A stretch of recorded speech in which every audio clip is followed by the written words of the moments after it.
Designing a jewelry collection is a wonderful creative journey. To do it successfully, if the aim of the collection is to be made for commercial purposes, you first need to do this groundwork. Market research, trend forecast research, analyzing the person or company you're designing for, clarifying what's expected from you and the collection or project in terms of timeline, type of collection, price points, and number of styles. Determine the inspiration, and making a mood board. These are all important factors that will get you perfectly prepared and your creative juices flowing. In this lesson, we'll explore what each step means, giving you the tools to get off to a great start. Market research. Before designing a commercial jewelry collection, you need to know what the competition is doing. This is important for a few different reasons. You see what trends are coming and going. You get your creative juices flowing. You get up to speed on what's out there. As a professional, you need to be aware of what's happening in your sector. And you don't want to spend precious time designing what's already been made by somebody else. When aiming to create amazing jewelry, you need to check out what the greatest jewelry companies are doing and use it as a stepping stone to design something new and unique. If you want to achieve excellence, make it a habit to always learn from the best. In the bonus section, you'll find a list of some of the world's best jewelry companies. Look at their jewelry collections online, and if you can, go and see the actual pieces in the store. Experiencing jewelry in real life will help you get a greater understanding of proportions and different technical solutions for clasps and movement. Trend forecasting. Many jewelry companies design at least a year or more in advance of when the actual collections are launched. The process of creating a collection is very long, going through all of the passages from research, design, merchandising, which is selecting the designs that will be produced. Sourcing, which is finding the materials needed, like stones, chains, and anything else. Product development, which is making the prototypes. And production. To help you stay on top of trends that will arrive that far ahead, there is something called trend forecasts. They're made by companies specialized in analyzing trends in terms of inspiration, design directions, and customer behavior. If you design for a company, they're most probably referencing at least one that you can use. Let's have a look at two really good and price-worthy ones. The Swarovski Trend Vision. The Swarovski Group offers different trend books and magazines, forecasting up to 2 years ahead. Their material is fantastic, concentrating on jewelry and accessories. It's a bit pricey, but worth every penny. You can find all of the information that you need at trendvisionforecasting.com. And the second is the Textile View magazine.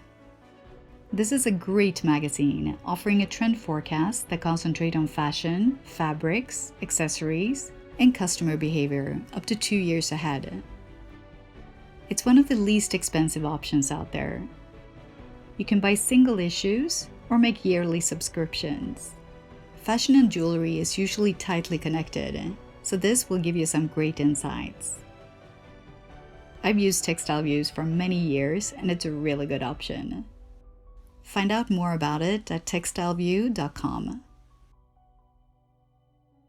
Getting to know who you're designing for. To make a collection that's spot on for the company or person you're designing for requires that you research them. If you're designing for a company, do a deep dive into their history and heritage. You also need to get familiar with their current and previous collections. If you're designing for a private client, do some respectful research about them. Most of the time, clients who order jewelry made especially for them are wealthy, and most of the time famous in one way or another. This means that there's plenty of information and images to be found online about them.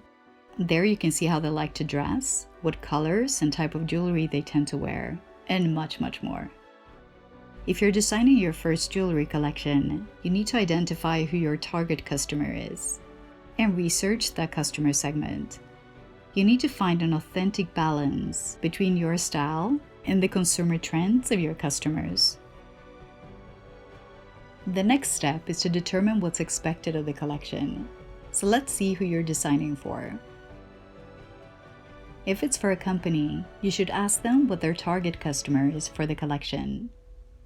Ask them what type of jewelry they usually sell well for them, and what styles they've tried in the past that didn't work. By understanding this, you'll save both them and yourself precious time and money. Make sure you're clear on what type of collection that they're looking for, what price points and number of styles, as well as the timeline to have the designs ready. Most jewelry companies have a creative director, design director, or head designer, who's the person in charge of the design department. This is normally the person who will give the design direction each season, and giving creative guidelines for the design team to follow. Make sure that you're clear on the different touch points you need to have with your boss during the design process, and what's expected at each one. If you design for a special client, like a wealthy private person or a non-jewelry company that wants to make their first signature collection, you should ask what type of object or collection they would like, if they already have something in mind. Ask if there are things they don't want. You'll want to avoid designing into something that they don't like. Understand their budget. Agree on a timeline for the sketches to be ready. Always prepare different options to choose from. 3 is usually enough. If you're preparing a portfolio for a jewelry design school, you should check with their admissions department and get information on timelines and what your work needs to show in order for you to be enrolled. Don't be afraid to ask for advice. Later on, we'll explore what most jewelry design schools evaluate portfolios on. If you're designing your own first jewelry collection, you should determine your budget. Decide how many silhouettes your collection should have. When starting a new business, you never know what's going to sell. That insight will come with time and experience. The best thing to do is to test the market with a small collection to begin with, and let your customers guide you with their buying behavior and feedback. If you're preparing a portfolio to apply for jobs, you should decide how many collections you want to include.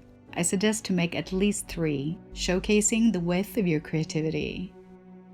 Make the collections reflect your style, vision, and the techniques you master. Design collections that reflect the type of jewelry design that you're interested in, and the companies you'd like to work for. Do pieces that you think that they would feel drawn to. Almost every company will ask a designer to do a project for them before hiring, to see if the person is right for them. You're expected to do these sketches for free. Make sure that you're clear on what the project is. Many companies give specific directions, while others less. Make sure you follow the directions, while showing your style and the techniques you master. Very importantly, the project needs to be in line with the company. They'll want to see that you can adapt to them and their style, and that you're a good fit for them. If instead they're looking to revolutionize their collections, and are looking for someone to bring something completely new to the table, they'll tell you, and you'll need to adapt your project accordingly. Be clear on the deadline and make sure that you deliver the sketches in time. If your project is amazing but handed in late, there is a big risk that you won't get the job. Now that all of the prep work is done, the fun, creative phase begins. It starts with deciding the inspiration, which will add flavor to the collection and be the red, cohesive line throughout.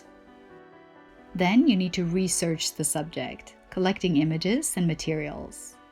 This will help to get your creative juices flowing and ignite ideas for your designs.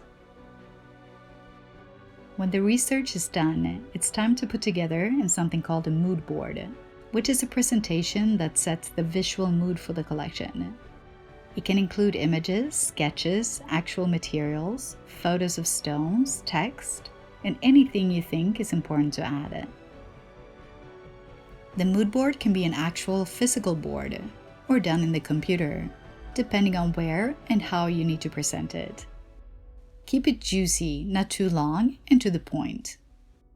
You can find millions of beautiful photos, images, and videos to use, completely copyright-free, at Pixabay, Burst, and Pexels.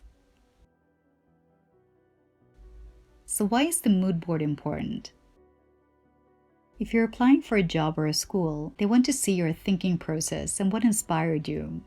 It's crucial.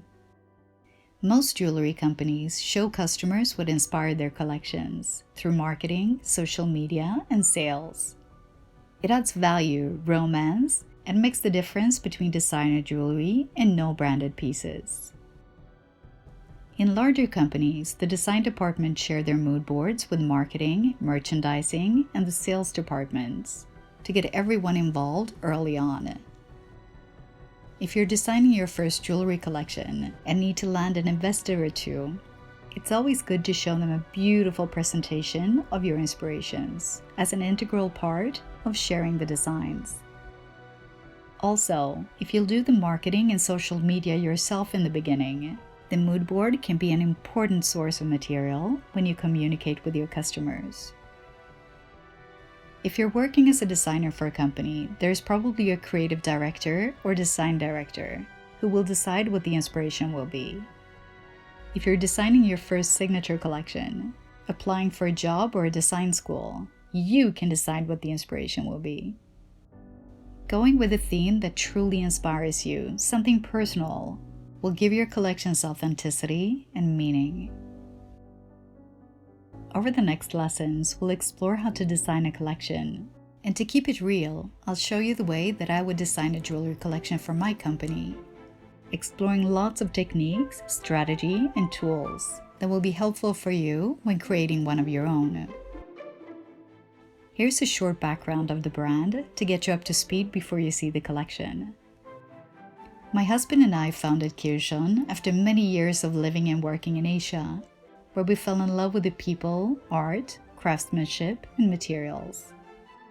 Our company offers Asian art made with ancient techniques, Italy's largest selection of petrified wood furniture, and an exclusive lamp collection designed and produced by us.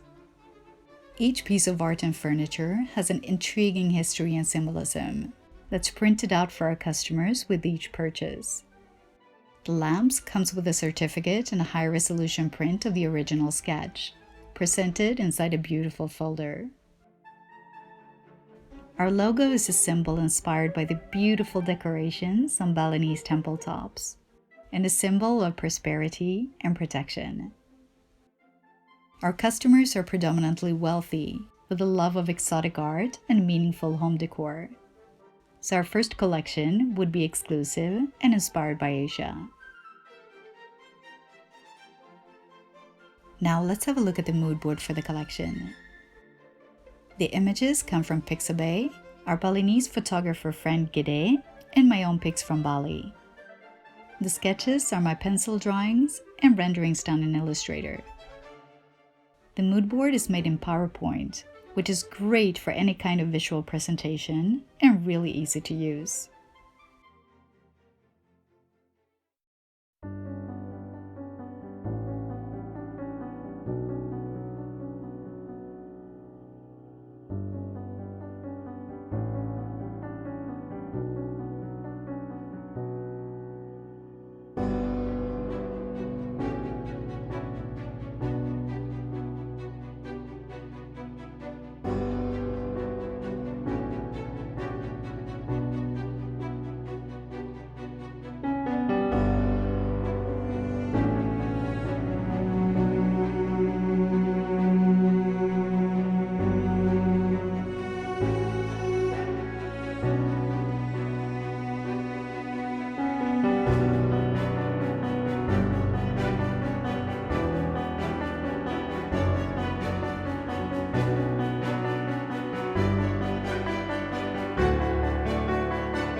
next chapter, we'll explore how to make a presentation in PowerPoint, how the program works, and the tools you need to make a great presentation.